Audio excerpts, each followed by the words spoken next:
Welcome to the REI Diamond Interview, your source for real estate investment jewels of wisdom with Dan Breslin.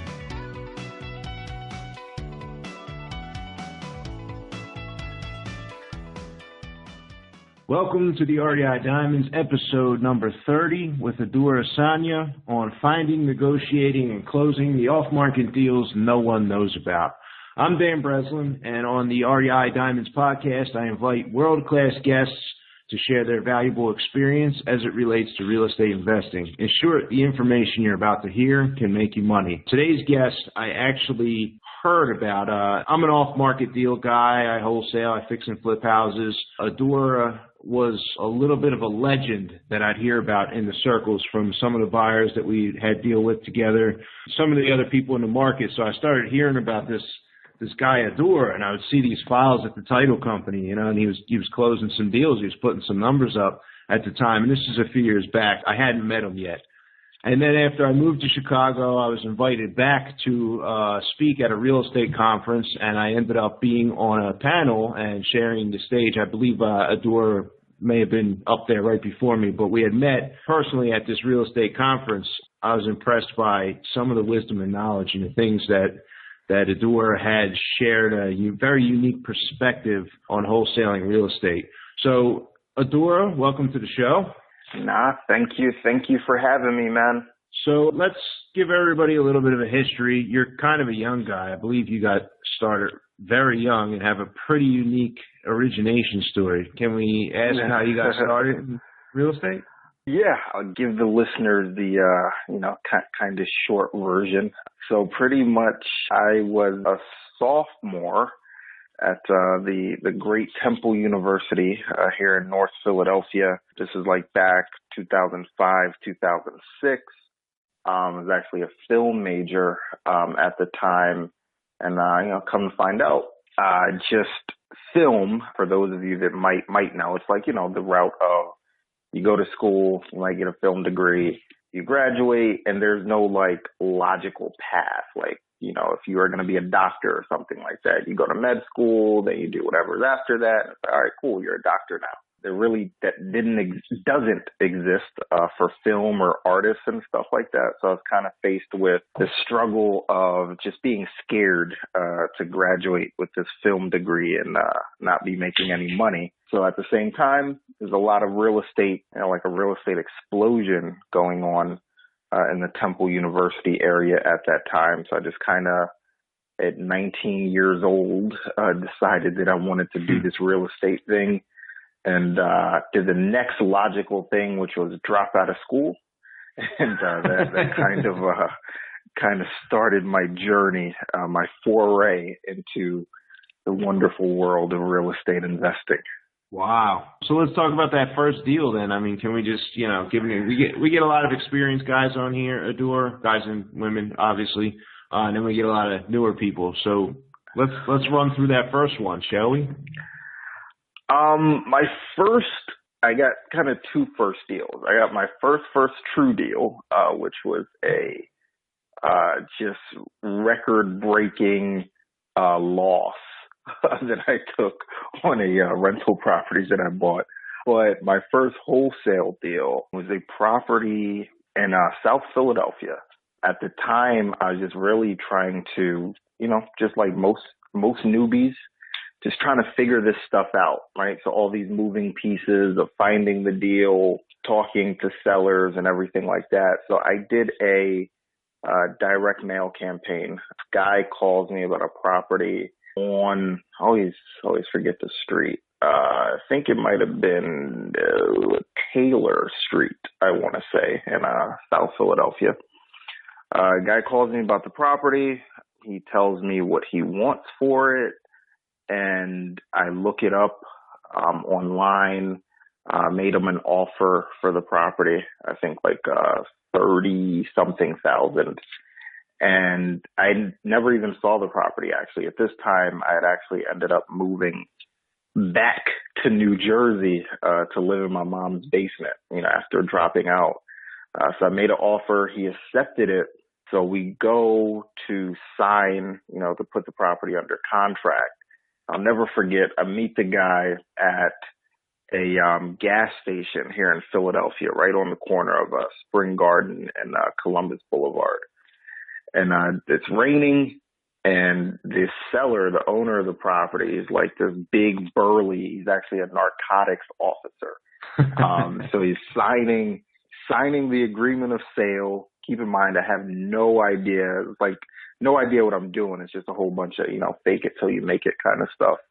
So he signs it, and then he looks at me, says, "Look, don't F this up. I'm going to come after you." Oh, man. And I'm like, oh, man. So I called a couple people. At that time, I had like some other deals that I had, put under contract that I wasn't able to do anything with at the time. But I called a couple of the guys that had been interested in those deals that I wasn't able to move.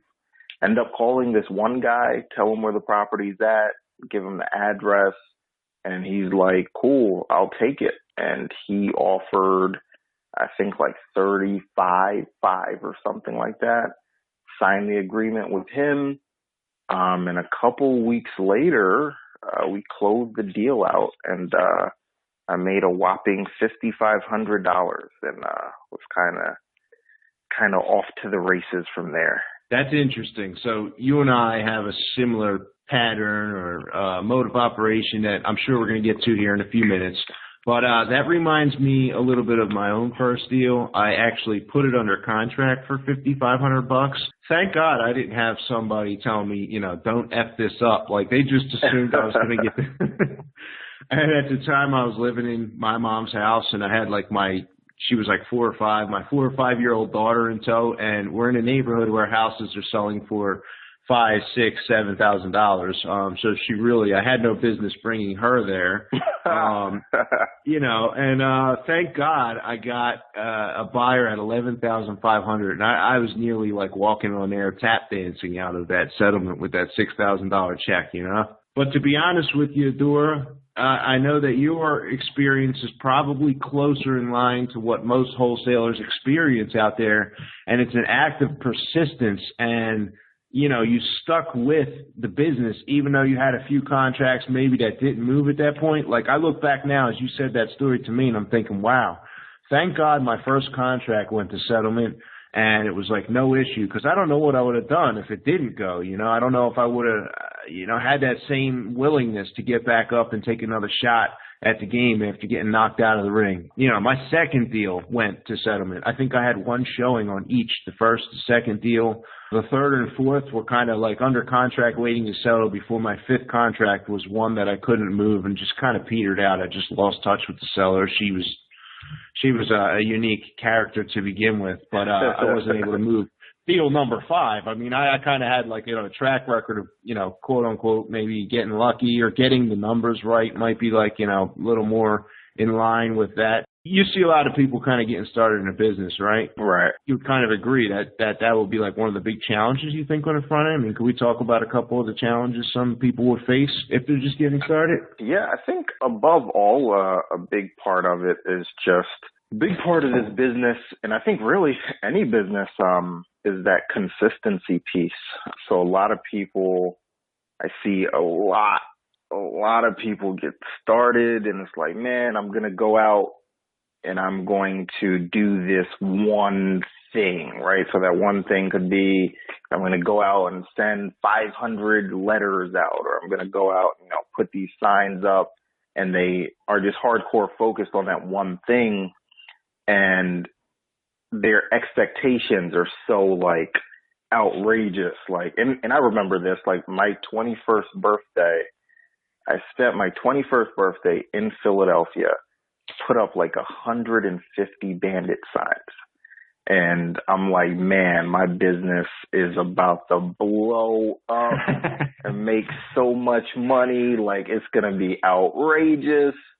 And I think I might have got like 1 or 2 phone calls from that bandit sign campaign. And because of that, I never, even till this day, never did bandit signs again, right? Because my expectations were just so out of this world, and that a lot of people unfortunately kind of make that mistake of, I'm going to go out, I'm going to do this one thing.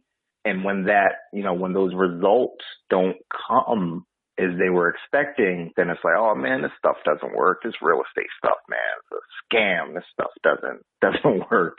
As opposed to what I tell people to do, which is, just come in with almost like no expectations and, focus on the process, right? So what are the things that you kind of need to understand? Focus on learning how to market, how to generate leads. Then, focus on understanding, how to talk to these folks, how to process these leads, how to intake them into your business, then learn how to analyze them, which is a big thing like people, barely talk about, which is, everyone can go out and kind of generate a lead, right? So get Miss Smith to call you about her property in, West Philadelphia or something like that. But if you don't know how to properly analyze that potential deal, I think this is one of the biggest things that newer, to be honest, I see a lot of even more experienced folks that don't know how to analyze deals properly and kind of get the numbers wrong. And that's like one of the most frustrating things, to feel like you've done all of this work, you spent your money, you went out, marketed, went to go look at this property, put it under contract, only to find out that nobody wants it because you didn't analyze it properly and you messed up on the numbers. So I think that's one of the biggest challenges that folks will face kind of getting in the business. Yeah, that is refreshing to hear you say that. I'd say that's probably one of my biggest challenge when I'm trying to help out, newer wholesaler, somebody just getting into the business, is trying to find the right words to describe the ability to properly analyze the deal. In a sense, like a lot of times it's the kind of thing where somebody is not even aware. They don't know what they don't know. They don't know, right, the depth of that. And, I'll try to come from a point of, helping people out. And I do, we do a few deals every month in the Philadelphia market with people who are new in the business. And we've held, little workshops and things of that nature. And our method of operation is, hey, listen, go out, generate the seller leads, just like you said, Adura. Anybody can generate the seller leads. And then we'll be here to give you a hand. Either, we'll step in, we'll buy the property, we'll give you an assignment fee, or if it's in a neighborhood where we're not buying for whatever reason, we'll help make the offer, get the deal sold. And I have a feeling, I can't read people's mind, but I think a lot of people, one of two things happens. They never generate any seller leads, and maybe they decide the business is not for them or just don't get it done, and that's fine. Or number two, they start generating some leads and they think to themselves, well, I'm not going to bring this to this guy, who supposedly he knows how to figure out the numbers better than me. And, I can do this all myself and just keep the whole assignment fee. And that's like one of the fatal flaws I've noticed with people just getting started is they're like, they're wanting this to keep the whole deal for themselves. And I remember that mentality myself at Adura. I remember thinking the same thing. Like, I just, I want to keep this whole deal for myself and, figure out all the numbers. And that worked on the first deal for me. It worked on the second deal. On the third deal, I ended up splitting that assignment fee 50-50 with somebody who ended up, to this day, I still partner with the gentleman who brought me the buyer on that deal. And ironically, I didn't have, just like you said, the capability to analyze the deal. And I remember I met him at a real estate investor networking group, like the associations you go to. And he says to me, you got anything cooking? Because I was getting a reputation. I was a new guy, even though I was, when I first got into the business, I had no money to speak of, was living at my parents' house, was, down on my luck. But I had begun to get a reputation for being somebody who's bringing to the table, addresses of properties, seller leads, contacts with sellers. I had, I'm going out, I'm looking at deals. So I'm doing the processes of the business.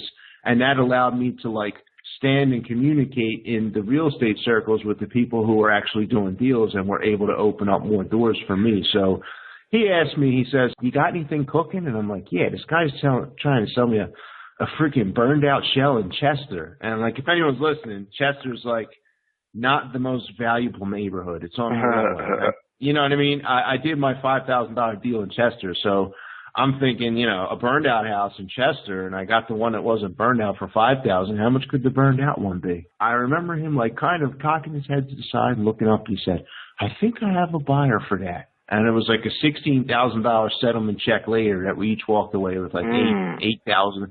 You know what I mean? From something that I was going to discard at door. And I see like a lot of times, occasionally I'll have these newer wholesalers bring leads to the table in my circle of influence now, and you might, relate to this. And I might see something in that neighborhood that they didn't necessarily see, or be more aware of like a little hot pocket or somewhere we can kind of take advantage of a market fluctuation that they didn't originally see, or, they made an offer for 90 or whatever it was, and, the seller said no, so they basically disregarded it. Whereas, a little more pushing, a little more work, bringing the breadth of experience is potential to kind of close out a deal. Yeah, no, that experience is the funny thing about experience is like either you have it or you don't. Like there's no way to can't even really buy experience, right? So it's like just that.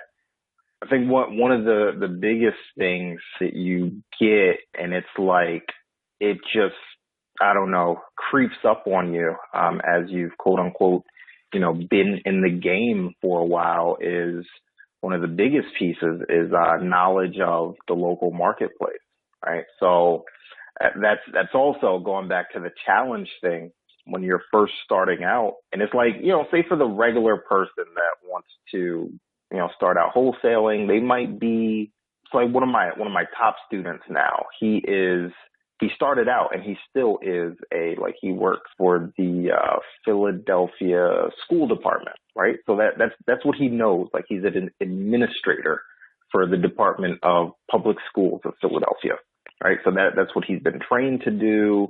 That's what he went to college for, and so on.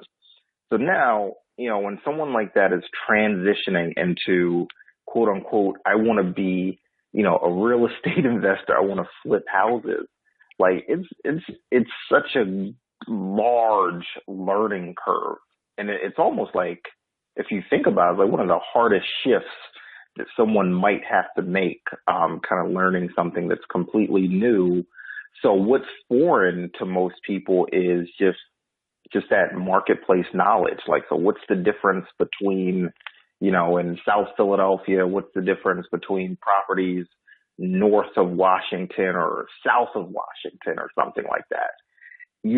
When you're starting out, you just don't know what you don't know, right? So it's not until like you're in the game, you start marketing, and like I did, you kind of make a mistake of, you miss out on deals by comparing like properties south of Washington, which is like Point Breeze, to like properties in Graduate Hospital, which is, totally two different sets of value, but like they're like a stone throw away from each other distance wise, right? But it's just, that experience and that marketplace knowledge can only so it all kind of ties into each other.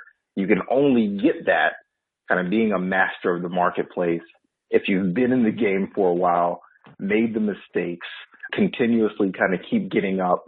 You might even lose some money, but ultimately that experience kind of creeps up on you. Then it's like you're fully dialed in at that point. How long have you been in the business, Adura? Let's see, I bought my first house in 2007. Then I did my first quote unquote wholesale deal 2008. And went full-time 2009. How long were you in the game closing deals before you say, the experience crept up and you hit your stride? Sheesh, I'd say probably a couple of years, to be honest, for it to like kind of really feel like, man, I kind of know what I'm doing here a little bit. I'd say it took a couple of years, from a lot of wandering in the desert, as I like to call it, of just, kind of spinning my wheels, trying this thing, dabbling in this thing, going to this meeting, reading this book, watching this video, trying it and sounding like an idiot, and then kind of doing it all over again. Yeah, probably a couple of years. We talked about market experience, knowing different property values and things of that nature. And that seems, a little bit obvious. But another one that I notice a lot of people don't know that they don't know is negotiation and, the psychological experience, right? And I know I've heard that you are experienced in that, and I think I'm being less than fully descriptive there, right? So can you maybe elaborate a little bit on some of the psychology in dealing directly with sellers? Because that's one of the things, I don't know if we really covered that, but, you do most of your deals directly with sellers off market, correct? Yes, sir. So let's talk about some of the psychology of that interaction throughout that entire process. Okay. So and this is, glad you brought it up. So if you think about what you hear, in, I guess, like guru land and, real estate education world is, marketing, marketing, marketing. So when I talk to a lot of people, it's like, all right, so do I send out a yellow letter? Do I send out a postcard? Or do I put out flyers or whatever, random thing? But what no one talks about is like, all right, so what happens after that lead is generated? It's just really kind of understanding the art of being able to, what I call, convert a lead, right? So this homeowner, the seller has called you about this property. They don't know you from a can of paint, right? So maybe you sent out a letter and they just kind of inquired about the letter. So now the act of conversion is you now have to take this person, doesn't know you from a can of paint, and kind of walk them through like a defined process, which is kind of the process for us is, all right, so that person calls, we have what we call the intake call, which is just the first conversation, right? So first conversation, it's our opportunity to kind of learn more about this person, see what's going on with them, kind of qualify them, and also do something very important, which I call installing confidence, right? So kind of on this first conversation, being able to kind of have this person walk away with a feeling of, oh, so these guys, right, that I just talked to, like they can actually like get this done for me, right? So these are guys that can actually like buy my house or get this deal done for me. And they kind of know our name all inside of this first conversation. I think that's where like the battle kind of starts there in terms of building rapport and everything like that. And then we're taking them so now we're going to analyze the deal and kind of analyze the deal based off of also what happened on that first conversation. And then we're going to kind of make a decision. And that decision is going to be, all right, so are we going to go out and see this property? Are we just going to kind of make an offer via the phone? Or is this something that, we're going to refer out? Is it over leverage? Something like that. And then we're going to move it. We're going to make that decision. So if it's, all right, we want to go out and see this property, everything kind of lines up. Now, and I think this is one of the most fun parts of this business, and this is something I really don't do anymore hardly, but I do kind of miss, is being able to go inside of somebody's house and kind of meet with them for the first time.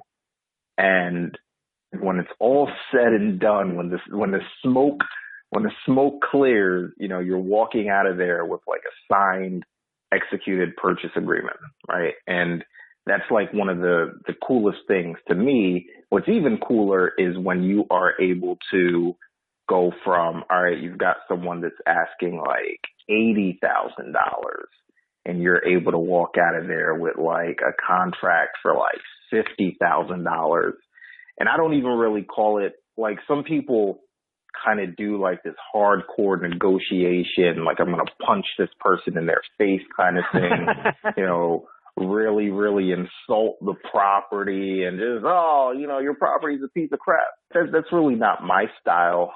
My style and what's really worked for us is just more so kind of educating folks and kind of creating like an atmosphere of, let's try to figure this thing out, and kind of what I call painting a picture as to, why our number is what our number is, and which in most cases our number is sometimes dramatically lower than what the homeowner, the seller is asking. But you got to understand, you must have kind of a predefined sales process in place that you can kind of logically take people from that first phone call all the way to now I'm at your house and I'm walking out with a contract. So I think on the front end of this wholesaling thing, it's a marketing business, right? Generating leads, getting the phone to ring. On the back end, it's a sales business all day, which is, all right, how do I convert these folks that are calling in into actual contracts?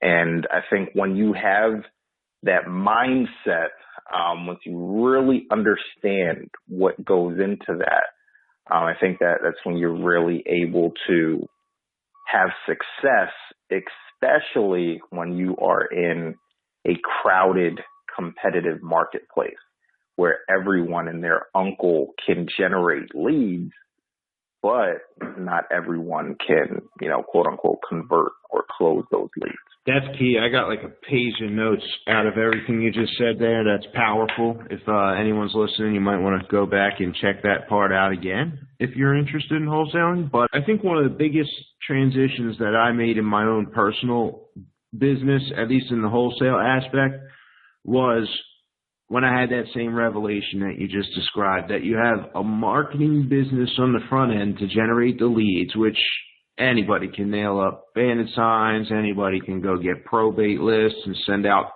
letters to inherited properties. And then, on the second half of the business, and I think this is probably why a lot of people fall down, is that it's a sales business. You have to go close the sale and get ink on paper if you expect to close deals and actually make it to the settlement table, which is the result that most people see and get into the business dreaming about that check with the comma, but still have that anxiety or that lack of knowledge or that lack of awareness that you're stepping into a sales position to go out to the living room and close the deal. You said something that I thought was interesting. You said that you don't go out and see houses anymore. Adura, what's up with that? Yeah. So, after years and years of, just grinding and everything like that, and, meeting people at their properties probably, I don't know, hundreds of times at this point. I 8 months ago, had my first child. So before that, and kind of like preparing to have a child, I kind of realized that, the reason that I got in this business in the first place is not for it to be like a job, even though, it can be a well-paying job, but, it's more so to be able to kind of chill out and, not be necessarily on the front line all the time. So what I kind of started looking to do prior to having a child, because I didn't want to be like just super not present, always in the street, that kind of thing, is I brought on an acquisitions guy, and that's his whole job is pretty much to go out and meet with folks and lock up properties for us. All right? So that kind of took me out of the whole, meeting with folks and going on those appointments and everything like that. Is that something that, a newbie could do? Someone could just, generate leads and hire an acquisitions person and that's that? No, I don't believe so. And this is another flaw just in terms of a lot of miseducation that's out there is, so outsourcing and kind of delegating stuff is awesome. I love to do it, but I can really only do it based off of the experience that I've had already, which is me kind of mastering all of these things, right? So if I was just starting out and I don't know anything about anything and I bring on an acquisitions or outside sales guy, I can't train him because I don't know anything, right? So it's like the blind leading the blinder kind of thing. I think when you're starting out, you should do everything just in terms of understanding how everything works from the marketing to the acquisition side to the disposition side, which is, getting the deal to the closing table. Then once you've kind of done all of that, you understand like all the moving pieces, then you can kind of start to bring people on and you can effectively kind of train them and put them in a position to win based off the fact that you know what you're doing. Yeah, I guess you're still, this acquisitions guy, is he pretty much getting the lead and doing everything, or do you basically stay and hold hands at almost every step of the way on every deal? No, he takes it. So I still do the marketing, right? So my job is just kind of creating opportunities for the team, if you will. So I do the marketing, make sure the phone is ringing. Then I have an inside sales guy. He talks to all of these crazy folks that call us about their properties. So he intakes the new leads, kind of processes the leads, puts them in our database. Then my acquisitions guy takes it from there, from kind of quote unquote intake process lead where we've got all the information, and he then takes it from there to contract basically. And then I'll step back in on the disposition side, which is post contract, when we've got the property under contract, title work, finding a buyer, and the wonderful world of dealing with title issues and all of that stuff and getting the deal to the closing table. So you're doing a lot of that back-end office, management of the deal once the contract is signed? Mm-hmm. So what kind of numbers, on an average month, how many deals are being signed and sold, sealed and delivered?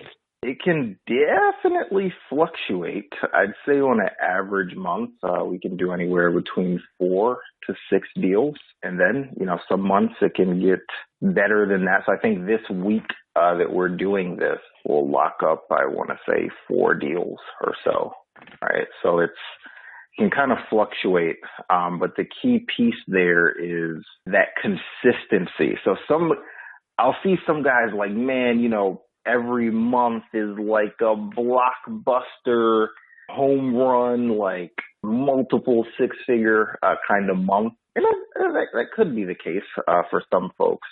But then that doesn't take into account, for example, the months where you put like 6 properties under contract or something like that, and then like 5 of them fall out due to title issues or something like that.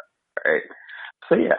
Yeah, I agree. I'm not a big fan of, bragging about the monthly take on the business. And it's the same thing. I experience the same thing. We'll have, months where we'll do a bunch of deals, and we'll literally have some months where it's like we're lucky to close 1 or 2 because title issues extend all 5, 6, 7 settlements through to the next month, or, 6 or 7 of the deals are just, a little bit sticky to move. They eventually move sometimes, they're just in a little bit more challenging neighborhoods. So it's definitely a cyclical business. So let's talk about marketing. I know a lot of people are always, you mentioned something earlier, and I'm going to touch on that as we shift to marketing. And that was on your 21st birthday, you said that, you went out and nailed up the 150 bandit signs, and you were expecting the outrageous explosion in your business. And I can so relate to that thinking. Even to this day, sometimes, I'll put certain mail campaigns in play, or I'll choose a different kind of list or a different type of list, or I'll stumble just some new tactic, and I'll have that same thought like, oh, this is it, man. This is, the silver bullet that I've been looking for. And I think that's like a little bit of a flaw, not to pick on your thinking or, pick on my own thinking, but I noticed I'm a follower of Dan Kennedy. He's a direct marketing, guru, if you will, for business. And one of the things that Dan warns against is that most people are looking for a simple one-size-fits-all, pop it in the microwave for a minute type of solution to complex problems. And the complex challenge involved in a wholesale real estate business or a fix and flip business or any business for that matter is most very successful or highly successful organizations, people, sales processes, etc., are implementing a very complex, multifaceted solution, to achieve the result of 4 to 6 deals per month. And I'm sure you could probably relate with that. I remember I used to ask people whenever they would close a deal, so how'd you find that deal, Adura? And I nailed on bandit signs. That was it, man. I'm like, on the phone in the car after settlement, like nailing up. I'm ordering bandit signs or like probate lists or tax sale lists or whatever it is, yellow letters or postcards, like which one are you using? If I could just figure out like that answer, that's going to be it. Right. So with that mindset, let's talk about marketing and let's say, well, what's the number one source of getting deals, Adura? That's so hard. Somebody asked me that recently and they thought I was like being elusive when I said it. It's like, really, there's stuff like on the table right now. We've got a deal that literally before I hopped on the podcast, my acquisitions guy is about to lock up. It came from online marketing, right? And here's the interesting thing. I've always thought until not too long ago that like, man, these folks that are like calling me about their houses and the ideal quote unquote customer that I do business with is not going to be searching for me online. And I was friggin' super wrong for a long time about that. So like for a long time I've been like, no, it's just all about direct mail, and come to find out like there's this, totally like different set of customer that is looking for us online. So we've got a deal that we're about to do from that, or about to lock up from that, and we've got like a $40,000 probate deal on the table. I think a lot of people kind of know me for probate stuff, so I've done pretty well with that. Probate is pretty cool, but on the flip side, it's like you can't kind of build a whole business out of probate just because the numbers just simply aren't there. Fortunately, only X amount of people are going to pass away on a monthly basis. Oh, God. So the numbers just aren't there, which is a good thing. And, then we've got, research based stuff that we do, which is, going hard at just kind of pounding the phones and hitting like owners of vacant properties and stuff like that. So and that's when I say to people, like, it can be anything. These days, I'm just more so just concerned about the consistency. It's just for me, like, look, every month I got to go out and generate these leads, right? So some are going to come from research. Some are going to come from direct mail. Some are going to come from online. Some are going to come from, referrals.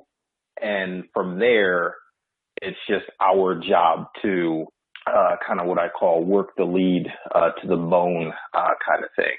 And, making sure that we're doing our best, whether it's a direct mail or it's an online marketing lead or whatever the case may be, to, kind of squeeze the juice out of it and to make sure that we are doing our best to try to convert. I've gone through like different phases where, it was a time where kind of really all I was doing was just like a lot of heavy research-based stuff.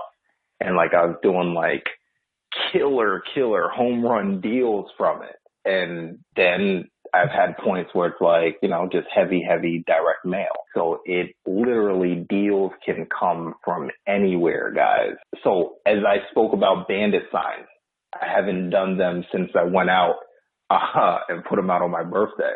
But I know people in like other marketplaces that do just bandit signs, right? So for the folks listening, you don't want to get caught up in like, what's this guy doing? As hard as that may be. And I still even fall into that sometimes. Like, what? You did this with what? Let me go try that. Where it's more so, in theory, everything works. Right. I know people that have killed it with friggin' door hangers, on a mass level of putting out like 50,000 of them, like all over the city kind of thing. So like everything works. What you want to really focus on though is more so that consistency piece, right? So not just doing, going back to not just doing this one thing just one time, when you think about marketing, you want to think about it as a long-term play, right? So for example, with the online stuff that we've been doing, like that has totally not been profitable until like recently, right? So what most people will do is like, oh, sheesh, I did this marketing. I spent like a grand or a couple grand and, nothing happened in the first week or first couple weeks. Boom, I'm out of here. As opposed to, what you guys really want to think about when you're looking at marketing is you're really just paying for data on the front end, right? And that is like one of the most kind of crucial things that I've learned in my, real estate or entrepreneur journey is like marketing. Most people think about it the wrong way, which is I want to just make a quick buck, as opposed to like the guys that really, really, really do well and spend like a ton of money on marketing, and not even just real estate investing, is more so I'm paying for data, just trying to understand like these numbers. And that's like a lot of people, for example, know me for this whole probate thing, right? I've made a lot of decent money with probate, kind of focusing on that niche. What a lot of people don't know is that it took me like 5 or 6 months to become profitable with marketing to that probate niche. And it would have been very easy to kind of, do it one time. Well, I didn't make any money. All right, I'm out of here. But that first probate deal was like a $60,000 deal, right? And I try to kind of explain to people $60,000 deal, but it took like 5 or 6 months for it to happen. What most people would have done is kind of bowed out in that first month and would have never hit that $60,000 deal, and then what went on to be like several hundreds of thousands of dollars from that one niche. So above all with the marketing thing, guys, is stay consistent. Yeah, that's powerful stuff. And I believe you nailed it, when you talk about that consistency. I mean, one of the challenges, and I know that for my own business, I'm spread across 3 markets. So I'm doing marketing in Chicago, I'm doing marketing in Philadelphia, and I'm doing marketing in the Tampa Bay area, Florida. And I noticed that, like we talked about, Adura, some months it's 4 to 6 deals. And then I know for me, all of a sudden I go from closing 10, 15, 20 deals in a month to closing like 1 deal for 1 month, and then maybe like 2 deals the following month. And then I got like a big cycle that comes again, in the 3rd month. Right. So because of that cycle, there's like an element of staying power. Like I watch, my income reserves or my cash reserves, they'll balloon when I have this huge month where I'm closing, 18 deals in 1 month. And then I have the consistency thing at least figured out enough. And I'm not saying, oh yeah, I confidently, know that I'm going to. There's like some moments where I'm like, oh God, I don't know if I can maintain this humongous marketing budget that I'm putting out right now. We haven't closed any deals. There's, not enough deals on the board for sale. There's not enough deals waiting to settle. So like even me in 9, 10 years being in business and closing, more than 10 deals per month, several months per year, I still have times where I'm thinking, oh shit, I'm in trouble. I might have to slow this down. I might have to take my foot off the gas a little bit. I might have to watch, throttle back a little bit. So if there's newer people out there feeling that same thing, you definitely gotta be aware of that, and you gotta also make sure that you're able to stay consistent. You're able to kind of keep showing up to keep the deal machine moving. Because for me personally, if I take my foot off the gas and I stop creating the opportunities for my team and the people around me, I won't immediately feel it. I'll close out a few deals that are sort of in the pipeline, but the pipeline will become less and less profitable, less and less effective. And, God forbid you take your foot off the gas and stop the marketing in month 5 when the letter that you put out in month 6 is the one that produces the $60,000 in income for your business.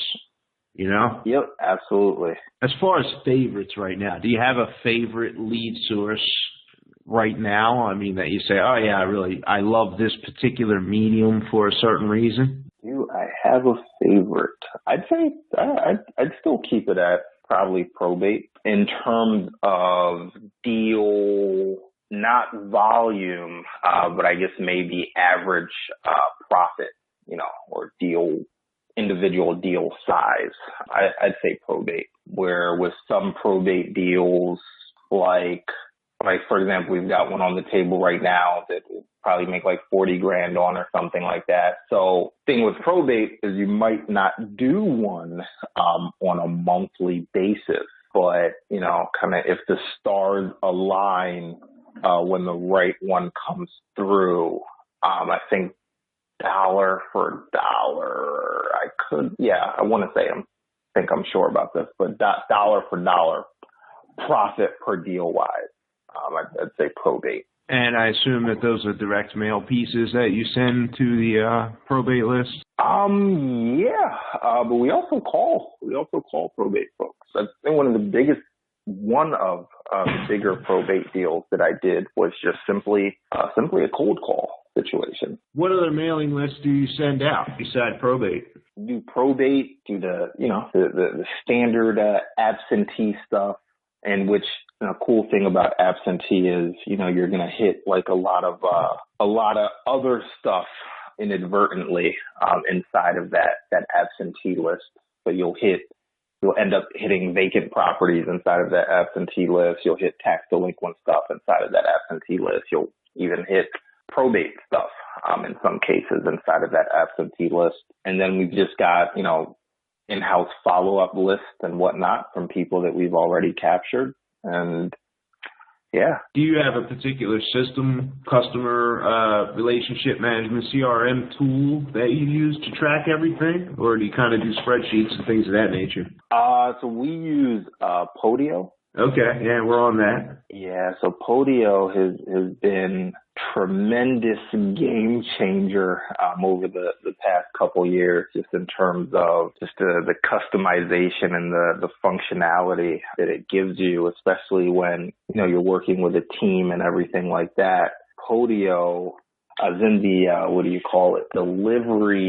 pre-delivery room or something like that. And I was like on Podio and kind of looking at my team, put properties like under contract. And I was like, 100 miles away in a hospital in New York. So yeah, Podio is super cool. Yeah. For anybody listening that does not know about Podio, Podio is a free tool which you can set up, customize the fields and really kind of tweak it and play with it. There's a ton of great videos out there, and that's podio.com. There's also paid versions. I use that in my business as well. Pretty powerful stuff there. One thing I will say about Podio, I see a lot of people, a lot of newer folks, and it's like a pet peeve of mine. So people will tend to get focused on just a lot of, for lack of better words, a lot of BS. There's, so Podio, it's like, there's like no end to the, customizations and the automations that you can do inside of Podio. Tap this button and then like 10 different other things happen. And that's great. But what I see a lot of people getting caught up with lately is, oh my God, I've got to customize my Podio and do all of these things, set my Podio up. And it's like, what's the point of having like this super fancy Podio setup and you aren't doing any deals, right? Or you don't even understand how to generate leads or how to talk to folks. Like, still, as great as Podio is, it's a tool, if anything, but it's not going to be like something that does deals for you. You still have to understand, the components of how to do deals, how to generate leads, and so on. But there's a lot of people out there kind of just getting swept up in the Podio wave and don't really need to be. That's a great point. We did mention that. And to keep the focus, which kind of, leads me to want to go in a little bit of a direction as far as priorities. Like I see people, they filled their head with all these different YouTube videos and, maybe they even paid for a few things.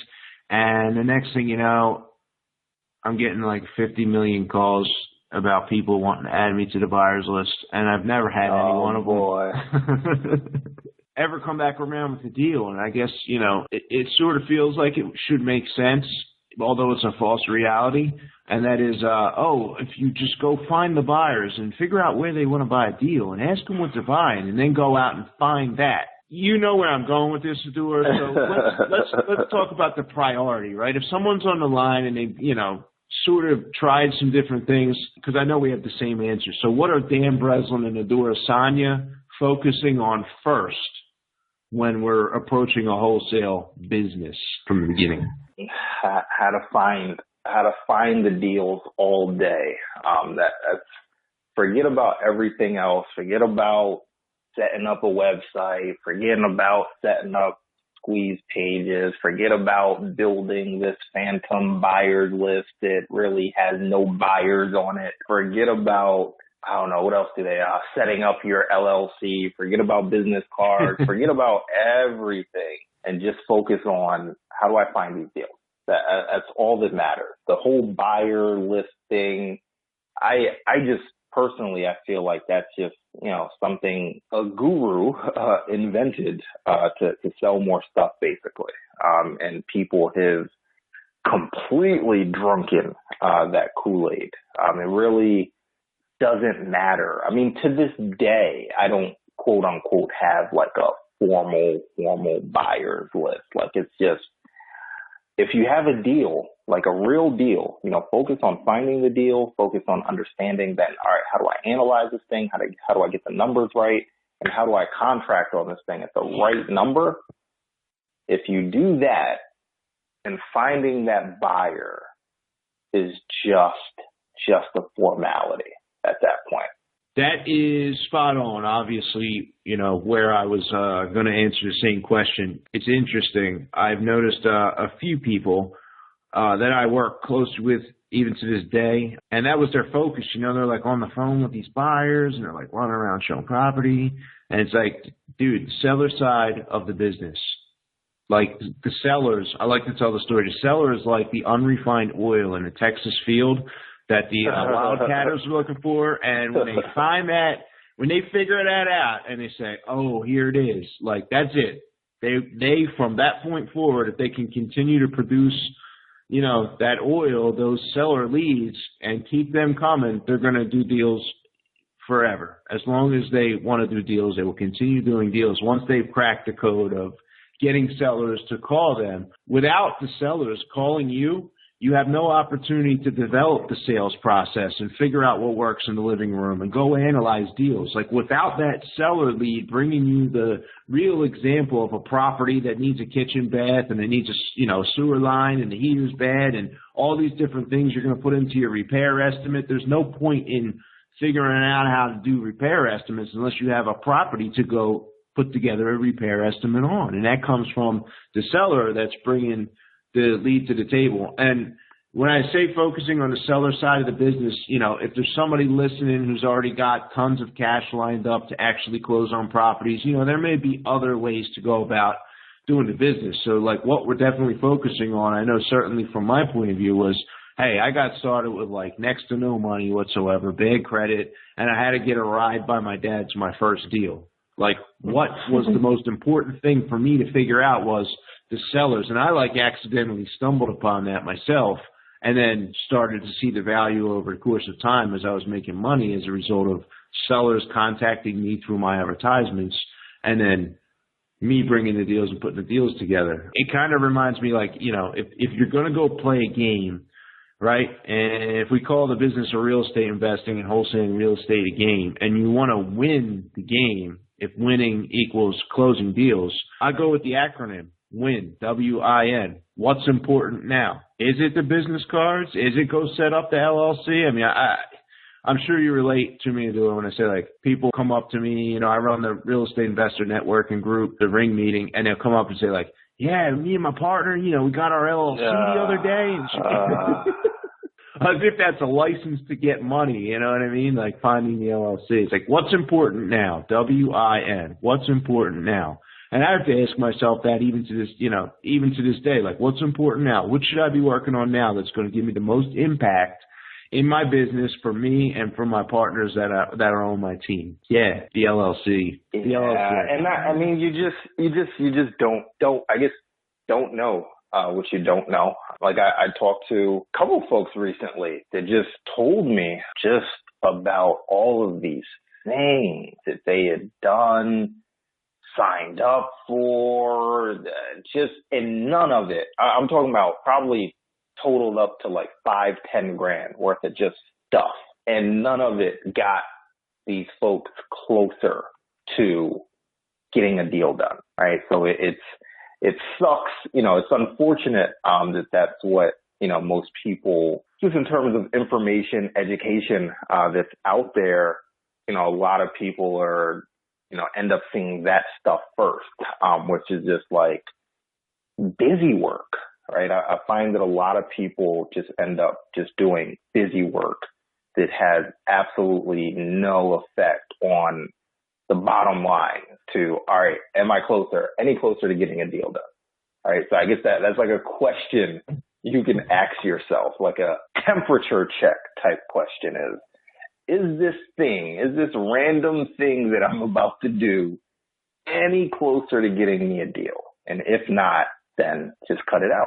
Yeah, well said. And I guess those things at a point in time are important, but like setting up an LLC, I just set one up recently and I've been doing deals for years, in my own name and buying insurance when I buy properties to flip, to cover myself if somebody were to sue me. I guess it's like, go out, do a few deals, get a few deals cooking, order business cards 11 o'clock one night. Like these things are important to have all these marketing tools and items, but you kind of got to get your feet in the water. And I guess what I'm trying to say is go talk to some sellers, make sure that you feel comfortable in the living room and that you know what you're getting yourself in for the long term. Because a lot of people, I know in my experience, they're like procrastinating or they're afraid to go talk with sellers or they're afraid to go offer somebody $40,000 when they said they wanted $100,000 or some of the other, realities of going to look at property. I had one girl, she just did not like going in basements. She's actually successful in closing deals today.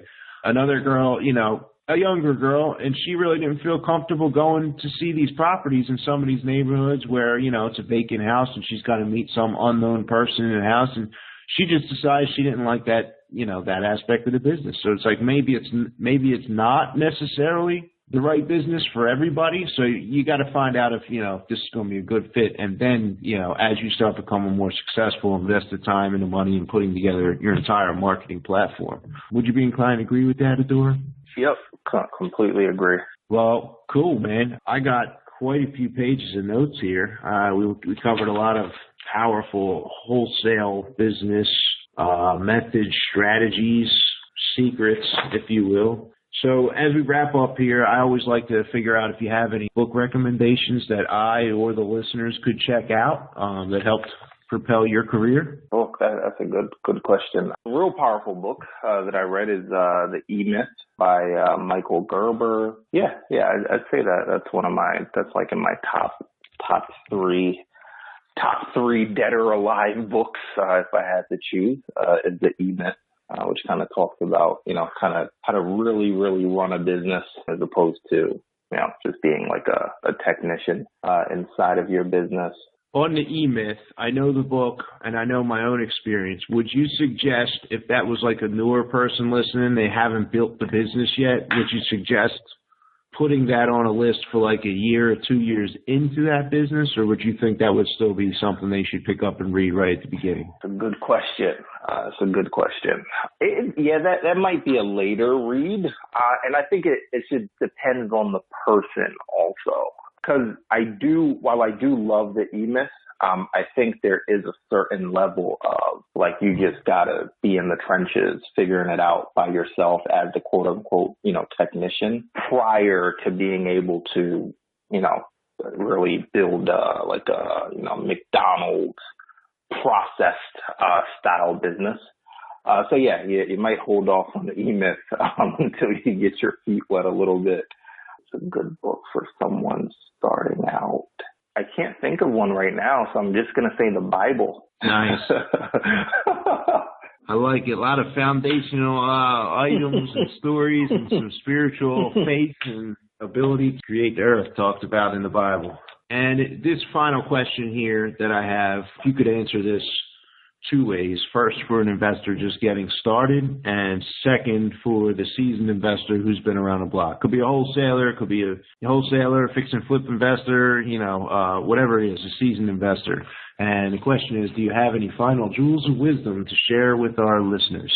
Say for the new investor, just starting out, trying to figure this stuff out. I've got a lot of love for the newbie, just based off of, I've been there. It more than likely is like one of the hardest things that you'll ever do is, making the transition from whatever it is that you're currently doing right now, whether you're a postman, teacher, librarian, and whatever you do, trying to transition into, quote unquote, real estate investor land. I would say, once again, consistency above everything, and everything that you do, from the marketing, from the analyzing deals, just consistent action, even at a slower pace. I hands down believe like consistent action, even at a slower pace, will outperform just like the super fast guy that's going to ultimately crash and burn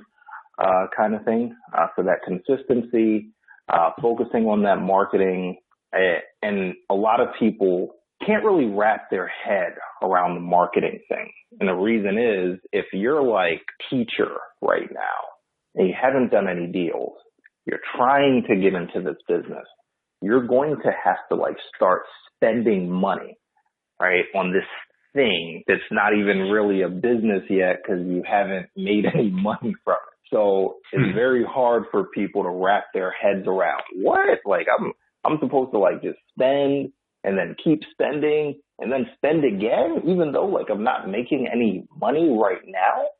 And that's the mindset thing of, a mindset shift that people have to make and understand that all diligent labor is profitable. I'm a big believer of that, right? So the marketing, the work, the effort, analyzing deals, going out to see these properties, all this stuff that you do today that is seemingly, not profitable in the form of an immediate check in your bank account, it is profitable in the long run. Now, it could be a month from now, it could be 2 months from now, it could be 3 months from now. It really doesn't matter, but it will be profitable. So you just you have to hold on to that, as opposed to the consumer mindset, which is, if I'm not getting immediate gratification, instant gratification, then I'm out of here kind of thing. I think that's the biggest thing for, newbies, those just kind of trying to dip their foot in this investor pool and, figuring things out. Nice. How about the pros? I think the pros is it's just a different set of challenges, whether that be if you're the guy that's built the business to maybe a 6-figure level by yourself, but now the challenge is, okay, well, now I don't, want to be the main guy, so now it's, all right, how do I put a team together? How do I hire people? How do I know who the right person is versus who the wrong person is? So, and it's funny, people that are just starting out might look to guys like me or maybe you, Dan, where it's man, you got everything figured out. You're making money, this, that, and the third, where it's really that's cool, but it's also just a different set of challenges, right? So I think that one of the biggest things for the pro guys that have been doing it, by themselves is, learning how to put that team together, learning how to delegate. One of the hardest things for me was, man, I'm used to going out, meeting with these sellers. I've kind of prided myself in that, all this time. That's been my thing in terms of, being able to do some really big deals. But now I've got to entrust that to someone else, which is a scary thought. Because it's I'm putting someone else there's no greater like way of like putting someone else in like direct power over like your situation kind of thing. All right. So that's very big for guys that are, you know, trying to build out a team. I think one thing that's very big is, you know, books like The E-Myth at that level in terms of like really learning, you know, how to now, you know, kind of step outside of the business, you know, working on the business versus in the business, and really, you know, just kind of starting to put together like this process-based, you know, McDonald's style business that I think we're all ultimately, you know, searching for.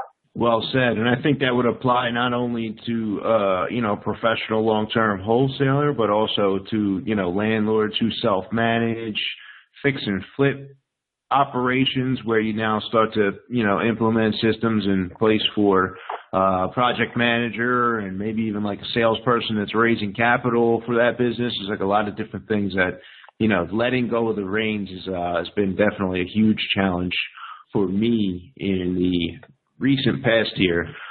So Adura, I really appreciate everything you've given us here on this episode. If anybody wants some more information about you, what you do you have some contact information or a web link that you might be able to share with us here? Yep. We've got a website at www.iflipacademy.com. So that's iflipacademy.com. A lot of cool stuff on there. Videos, free training. Also got a gang of stuff on YouTube if you type in my name. So, yeah. Well, cool. I appreciate you coming on the show and giving so generously of your knowledge here this morning, Adura. No, thanks for having me, Dan. It's been a pleasure. Nice. And thank you for listening to this episode of the REI Diamonds podcast. Are you enjoying what you hear here? Maybe you know someone else who'd enjoy this episode. The best compliment you can give to me is a referral. You can sign up to receive email updates of new weekly podcast episodes at www.reidiamonds.com. As a bonus for signing up, I will send you my special report titled 7 Sources of Off-Market Deals. That website again is www.reidiamonds.com. And you can also subscribe in the iTunes app. Just search REI Diamonds and click subscribe. Until next time, this is Dan Breslin signing off.